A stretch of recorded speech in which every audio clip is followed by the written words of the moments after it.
What if fencing at Harvard, founding two startups, and revolutionizing AI in marketing have in common? One name, Hikari Senju. He's taken on tutoring, tackled ad tech, and now he's building a smarter future for brand storytelling. Stick around for a conversation that blends tech, grit, and next gen innovation. Welcome to the show. Thank you, Mike, for that really honorary intro. Thank you so much, and I'm really excited to be here. Yeah, we're excited to have you. We're excited to have you. So let's go back in time. Let's go back to when you were at Harvard. How did your time there, both in the classroom and on the fencing strip, shape the way that you think about strategy and execution? Yeah, it's really interesting.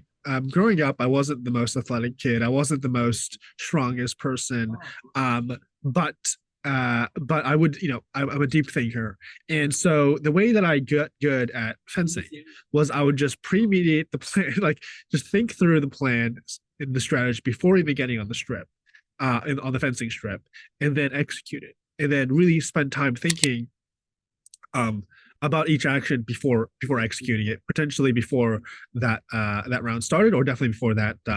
Um, because you have to kind of, every point is a new start, and so you have a pause where you can spend time thinking about your strategy and what you're planning on doing. And so, given the fact that I don't have the fastest reaction time, I'm not the strongest person, you really, you have to really spend time thinking, strategizing.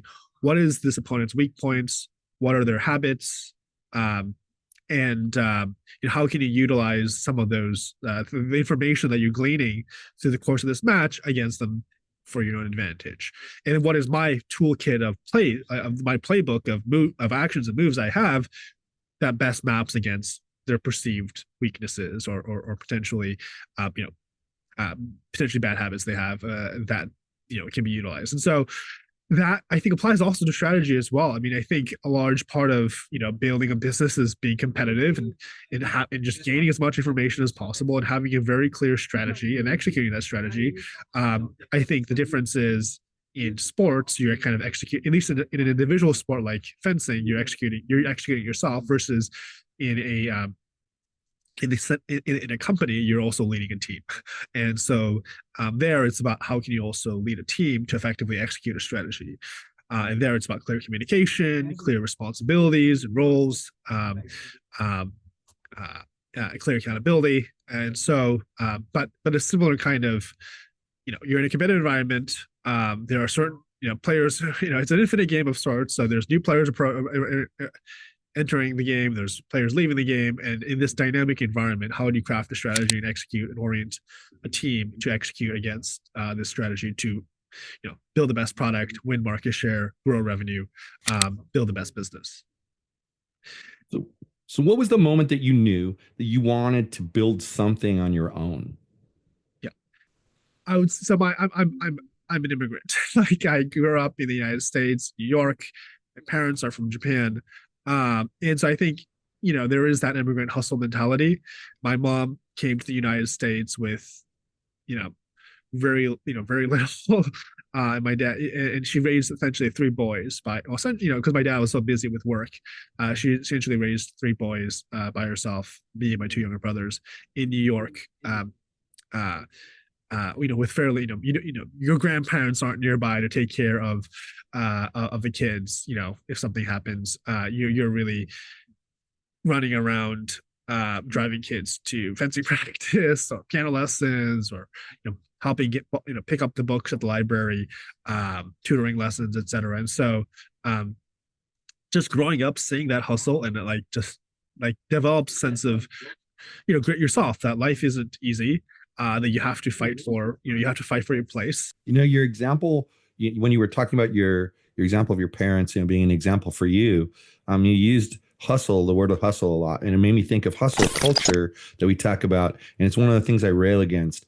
So what I wanted to say is, I think your parent example is great, because in reality, hustle culture to me is people putting in extra hours that they don't really need to because they think they have to. Whereas what you described was your mom doing what she needed to do to make sure that her kids were raised properly, taken to the activities that they wanted to be involved in.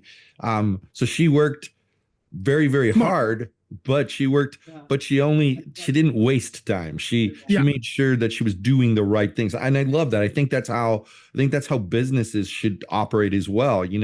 Do as much as you need to do to get the job done, but don't waste time with, like, I'm sure she didn't just take you someplace and go, here, we're going to sit here for an hour and do nothing just so that we can say we yeah. were busy. Oh, absolutely. I mean, I totally agree with you. Like, I think the I'm not necessarily a fan of the kind of the glorification of just showing that you're in pain for the sake of like some gratuitous like almost like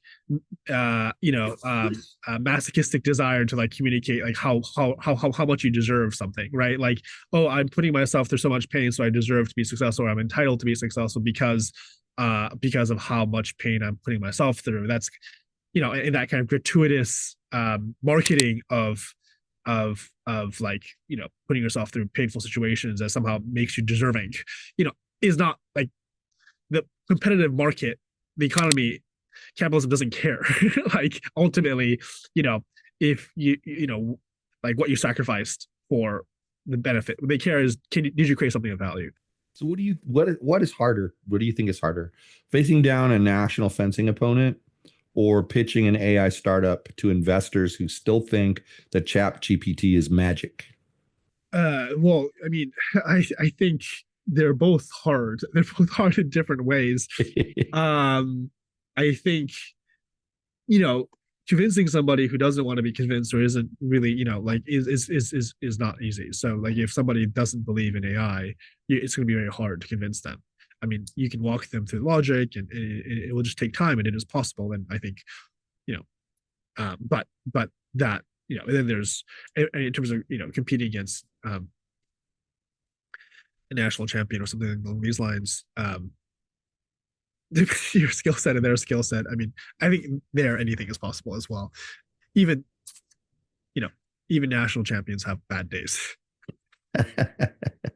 So we constantly hear a lot of talk about blending creativity and tech. I mean, like right now, the big rage I was noticing on YouTube this morning, I spend a little bit of time reviewing tech YouTube, and the rage right now is that ChatGPT just released a new image generator, and everyone's going nuts because it's apparently so good. They've advertisement people are saying that they can build ad materials without having to use a graphic designer, and they can do it in minutes. So there's all this talk about blending creativity and tech. How do you think that your background in AI and machine learning positioned you to bridge that gap in marketing? Well, right. It's like this is where I think there's a confusion in terms of what advertising is, and also kind of the execution of what we've been executing since we found the company in 2018 as the first mover in this space. Marketing isn't just creating an image and running that as and calling that an ad. Marketing is and advertising is distributing that ad in the right proper channels. It's targeting the individual and choosing the right platforms to advertise on so the right person sees the ad at the right time. It's following that consumer through the buyer journey until they purchase the product or they purchase additional products. It's utilizing data to improve the messaging, to drive higher ROI in your ad spend. That marketing as a phrase, I think was originally used as a form of research, like consumer research. Like marketing, I think actually derives in terms of it's like as a department and as an industry in the world of surveys and consumer research. And so marketing is actually about data gathering and getting and then making utilizing that data to make strategic decisions regarding your product and how you position your product against competitors and against the jobs that the customer wants done through a more novel, cheaper, faster way. So the act of creating an image is not in and of itself marketing. Just because it looks like an ad doesn't mean it is an ad. It's not an ad until it's actually running on an ad platform, and ideally it's driving some kind of brand awareness and it's actually being effective in terms of driving a purchase event or a conversion event. And so our MO from day one was content generation is going to be commoditized. I saw this firsthand when I was a student at Harvard studying machine learning. and seeing the early Gen AI models about a decade ago, getting really wowed by the ability for an AI to generate art. My dad's a painter, and so I found that incredibly compelling when AI was able to generate art. Yeah, no, that it totally makes sense. I just think it's interesting how like people jump on the bandwagon of these things, and like so now the AI tool that everyone loves has gotten smart enough to like take multiple pictures and like blend them together as realistically as possible, and people lose their minds over it. But in in a few weeks it'll be completely forgotten. But like, how do you use the data? Let's say, like, so every brand has a story. Yeah. How do you use the data to help get that story out in front of people? Right. I mean, what we when we talk to a customer, especially when it's a brand, we talk about enhancing the brand. And how can we use data and consolidate data to get insights and orchestrate their omni-channel experiences to level up their brand? Because you're right, an ad isn't just putting a product photo on a background with a copy on it. That technology has existed one way or form for a long time. You don't need to prompt GPT to generate that image. You could use any tool today. You could use any tool 5 years ago to do this. It's cool that you can do it with a prompt, but there's a lot of tools out there, a lot of really great tools out there that you can do it probably for even a shorter period of time. These in a self-serve way. So the what brands care about is, number one, how do I ensure that my brand experience is consistent omni-channel? So when consumers is experiencing my brand on one platform, they're experiencing a similar brand experience on another platform. And we say that a brand aspires to be your friend, and that if your friend's personality was changing every time you saw them, you wouldn't trust that friend. Brand value is built on trust. And so you need a consistent omni-channel brand experience to enhance that trust and build that trust. At the same time, ad fatigue destroys trust. If you saw a friend and every time you saw them, they said the same exact message, word for word, you will find that friend very annoying. And that is the world we live today. Is that 45% of consumers who see an ad for more than 4 times, their trust in that brand decreases 45%. You need data about the consumer's preferences, that customer's preferences, that user's preferences in terms of what do they like, what are their interests. I mean, think of that in terms of a sales conversation. When you're in a sales process, you learn as much about that person's as possible. What are their hobbies? What do they like doing? What do they do on their free time? What are their goals in life? What are their short-term goals? What are their long-term goals? What was their childhood like? And you use all that information to craft a story to compel, that showcases how your product solves that customer's. That's really awesome, because like I speak to people all the time, and they say, oh, social media platforms make it so easy for me to advertise my service or my product. And I mean, and I guess in some ways they're right. You don't need an ad agency, and stuff like that, like you used to navigate the crazy waters of, radio and television ads or whatever, and print ads. But at the same time, I feel like a lot of people burn a lot of cash by either running the same ad copy for a really, really long time, and then like they'll do a retargeting campaign, and then they'll retarget with basically the same ad. And then you kind of say to them, well, if they didn't buy the first time with that, what makes you think that beating them over the head with the exact message is going to change anything? And I agree with you about the trust issue, because one of the things, it's come a long way, but one of the things when people first started like advertising to you by email, and sending you emails for things, you'd purchase the product, and then like a month later you'd get an email, oh, we're having 50% off sale. Well, it's annoying. I spent full price a month ago. Yeah, I don't mind that you're having a sale. I get that that's going to happen, but don't tell me. Don't send it to me and like beat me over the head with your 50% off deal. So I think that's where, to me, that's where the data really comes in heavily. Yeah. Like I even have a guitar instructor that I work with, and he's been advertising on Instagram, and at first he was doing really well. Like he was getting great results, but then he wasn't. And so I asked him, how often are you changing your ad? And he kind of looked at me like, changing my ad? What are you talking about? I just retarget the audience and I change the audience. I'm like, that's not going to help you. You need to change the ad, because and I told him, when someone sees the same ad copy over and over and over, they slowly stop trusting you. Well, yeah. So And, here's so what's your yeah. advice there?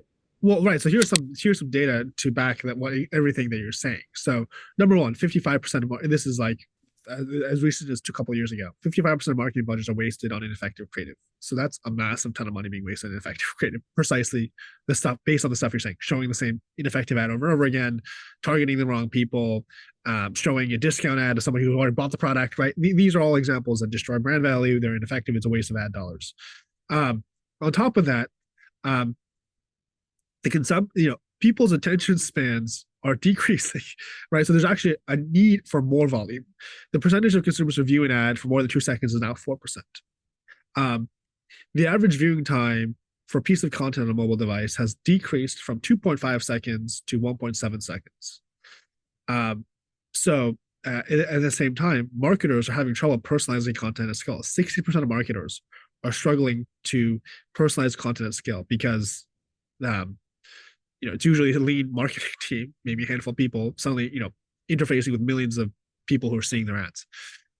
The demand for content is expected to surge over 20x over the next few years to drive this effective, personalized, scaled marketing, so that consumers aren't having the experiences that you just listed, getting targeted with the wrong emails, getting the wrong discounts, seeing the same ad over and over again. And so that's the problem that we're solving, is that advertising $1 trillion industry, at least half that much is being wasted on stuff that you're describing, and we want to drive higher efficiencies, so that people actually get. I mean, this benefits everyone. This benefits business because they get better results for their ad. This benefits the platforms because they get more people ideally spending money on ads on their platform because they're seeing better results. This benefits the consumer because they're seeing more relevant information that's relevant to them and personalized for them, and not just seemingly random information. And so that's really the problem that we're solving, utilizing data to create this flywheel of insights to content generation to campaign optimization. Yeah, that's invaluable if you ask me, because as I run multiple businesses. One of my struggles is each business is aimed at a different, avatar, really. And so when you're thinking about doing advertising, you get into a mindset of, okay, I'm working with this business, so this is the customer that I'm coming after. And then you switch focus to a different business. You have to remind yourself of that. And I think that having a tool that could assist, you feed it the information and, we're going to run an ad for this business and here's what we want to accomplish with it, et cetera, would be huge, because we find ourselves sometimes like missing the obvious. I think these kind of things are multi-layered. And so like we were talking about, like I know that people don't purposely send you a 50% discount to customers who already purchased, but I think a lot of people, when that was going on a lot, weren't thinking that deep. They were just like, okay, I got to get this out there.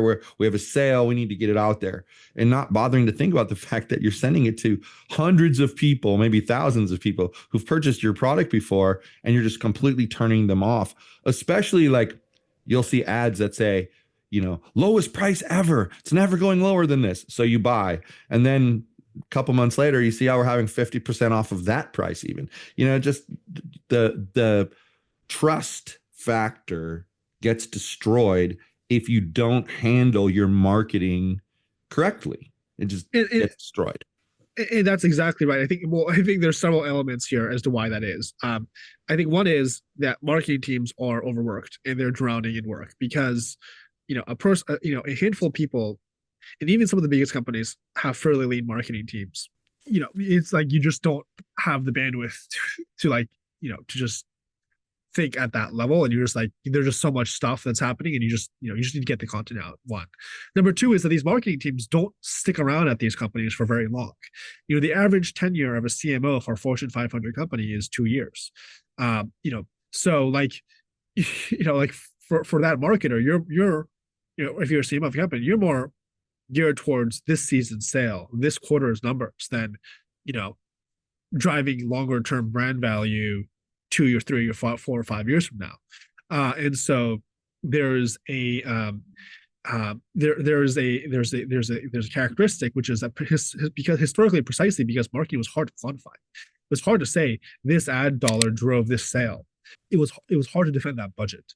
And so whenever a business would have a downturn or would have a hiccup or would have some kind of correction in the market in terms of sales or in terms of the value or something, the marketing team would get cut.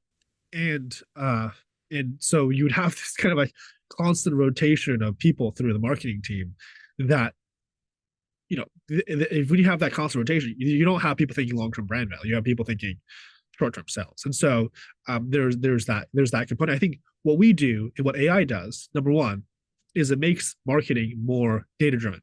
So you can actually see which creative drove which sales, which messaging drove which sales, which ad drove which sales. And so it actually makes marketing more defensible because you can actually now measure. If you can measure it, then it's defensible. You can improve it. You spend more money on it. And the second thing is that AI agents make the overworked marketer less overworked. So they can actually do all the stuff that you described. Now they have bandwidth to think about the multi-funnel approach on the top of the funnel, in the middle of the medium of the funnel, the bottom of the funnel, and how they need to change the messaging depending on where they are in that funnel. That, hey, maybe we already gave this person a discount, so we shouldn't give them another discount. Or maybe this person already bought the product at the full price, so we shouldn't be offering the same product at a discount, a month later, and then offer another discount again because they already bought the product. And so with AI agents doing a lot of the work for the marketer, they won't make those kinds of mistakes because an AI would have done it for them. And they would have more bandwidth to think of more higher level strategic. So you built a career at the intersection of precision, performance, and possibility. So from the fencing strip to AI, ad tech. So here's the big one. What do you think the next 10 years of marketing will look like? And what role will visionary leaders like you need to play to shape that future? Marketing, it's always that they operate at the very cutting edge technology. Advertising, the first radio shows were called soap operas because it was funded by Dove, and Dove was using it to have for product placements, so that people would go and buy more soap. The first internet websites were powered by and financed by banner ads. So advertising has always operated at the very cutting edge of new media and new distribution channels in terms of connecting with consumers, and we'll continue to do so because businesses are always looking for novel ways of connecting with customers and finding new markets for their products. This is just, I think, kind of a feature of the market system we live in. And so how do we see? I mean, it's hard to predict 10 years. It's hard to predict 5 years. I think 10 years is almost impossible to predict. 5 years, somebody really could maybe predict 5 years.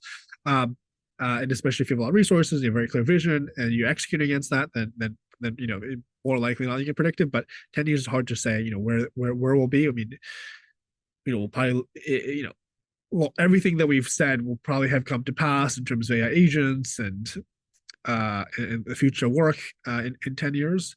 You have quantum computing revolutionizing AI and the possibility there as well. So now you have these breakthrough technologies that make all the stuff we're describing almost trivial. I think, and it will be even the next level thing. I think there will always be an opportunity. So I think we'll see So we'll see more personalized content, probably more automated marketing teams and advertising teams. At least in some sense of at least the work they do today, you'll have people doing probably higher level stuff in 5 years. You'll have the AI agents within 5 years will definitely be very broadly used by a variety of industries, including in advertising, to automate media buying and creative optimization for sure. Think of what like the automation of the stock market. The day-to-day stock is being bought by a bot, right? Within 5 years, day-to-day, the average, the ad is going to be created and optimized by an AI. It's not going to be necessarily in person. This applies to images and videos and game ads.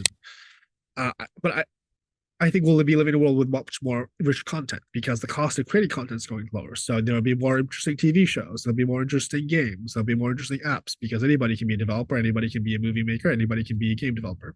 And then what is the role of an entrepreneur? It's to constantly be pushing the boundaries in terms of new opportunities and new ROIs for capital.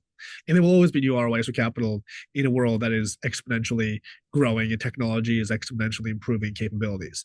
The world where we enter stagnation is not a world that's possible, I think, in a market-driven capitalistic economy, which is always about seeking growth. So this has been an interesting conversation. Why don't you let the listeners know where they can connect with you? So you can follow me and follow me on X or LinkedIn, Hikari Senju. My handle is HISENJU. You can follow OmniKey at OmniKey or on LinkedIn as well, at OmniKey or Facebook or Meta, Instagram, YouTube. You can visit our website at www.omnikey.com. You can schedule a demo. You can sign up for a free trial. And you can sign up for a newsletter on our website. Awesome. Awesome. Well, those will get on the screen. And thank you again for being here. Really appreciate your time. Thank you, Mike. Really enjoyed this conversation. Same here. So thanks everybody for being here today. If you got value out of this, come back next week. We have new episodes every Wednesday at 8 a.m. Pacific time here on YouTube and LinkedIn. Till then, have a great week.